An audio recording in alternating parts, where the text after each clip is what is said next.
All right, now we're going to deal with the derivatives of trigonometric functions. Sine and cosine are actually closely related. Their graphs look very similar to each other. One is just a horizontal shift of the other. But the derivative of sine of x is just cosine of x. The derivative of cosine is this negative sine of x, specifically negative sine, and that's really dark. Let's try blue. So negative sine of x. The derivatives of the other four trigonometric functions don't really relate in the same sort of manner that sine and cosine do. However, if you look at the derivative of tangent and cotangent are sort of related, so their derivatives are. Derivative of tangent is secant squared of x. Derivative of cotangent is negative cosecant squared of x. In a similar fashion, the secant and cosecants look a little alike.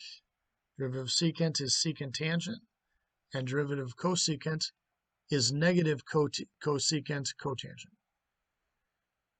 So let's try to put this to work, some of these problems.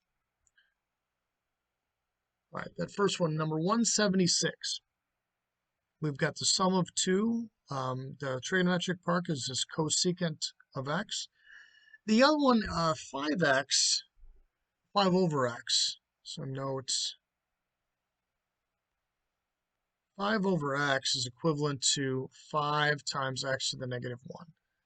And then it's in our power rule format. I know that the rule for power rule said only integers that were positive, but you can, again, use negative integers. You can even use fractions, rational numbers. All right, so they want dy dx or y prime. Dy dx is what they were asked for notation, so I'm going to use it. So it's going to be 3 times this derivative of cosecant, which is negative cosecant cotangent. CSC of x times COT of x. Remember, these x's here are very important. Well, specifically, well, they're both important, but what I specifically see is this first x left out. And then you've got cosecant of cotangent of x, and that's something different entirely. And this should be negative, I believe, right? Yes, so negative. We'll multiply that out in a minute. All right, derivative of 5x to the negative 1 is going to be 5 times negative 1 x to the negative 2. So we're just going to rewrite this. So negative 3 cosecant of x, cotangent of x, minus 5 over x squared. And that's what our derivative is. And again, dy dx. Number 178 has a sign in it. Also, it has this product rule. We've got two separate functions there. So we're going to have to do a product rule. So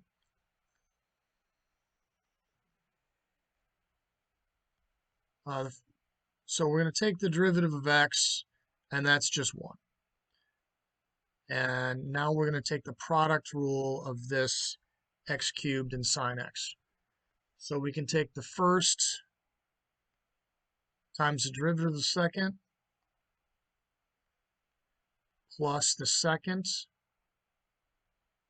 times the derivative of the first, which is 3x squared.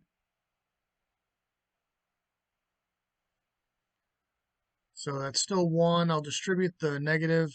So negative x cubed cosine of x. And this is, I'm going to put the 3x squared in front. That way I don't need the parentheses.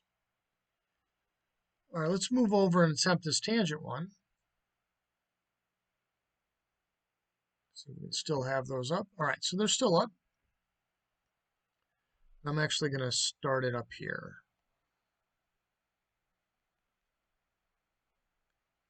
All right, this is a quotient rule. We'll let our tangent of x be f of x and our 1 minus secant to be g of x.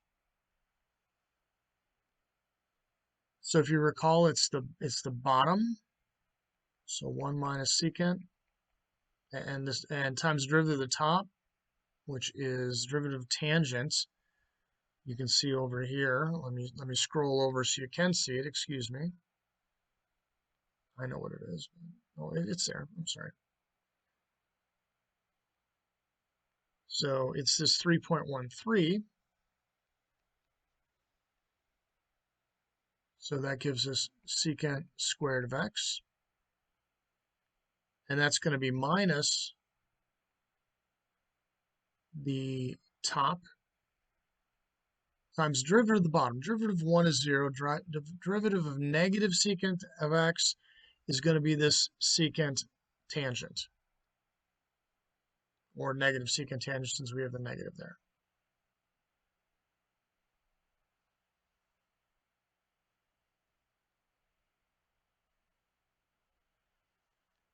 All of this goes over the denominator squared.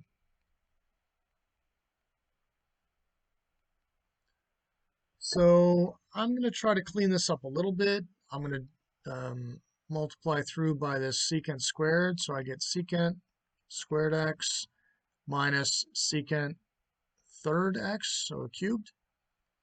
And then I've got a negative tangent times a negative secant tangent. So that gives me positive secant and then tangent squared.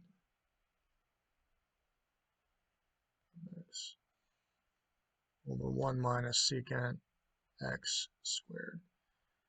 And it's possible that we can get something to look like that, but I think we're good here as far as the cleanup goes. So those are some examples of how to use the derivatives of the 6 trigonometric functions. We didn't do all 6, but the others are going to work much the same.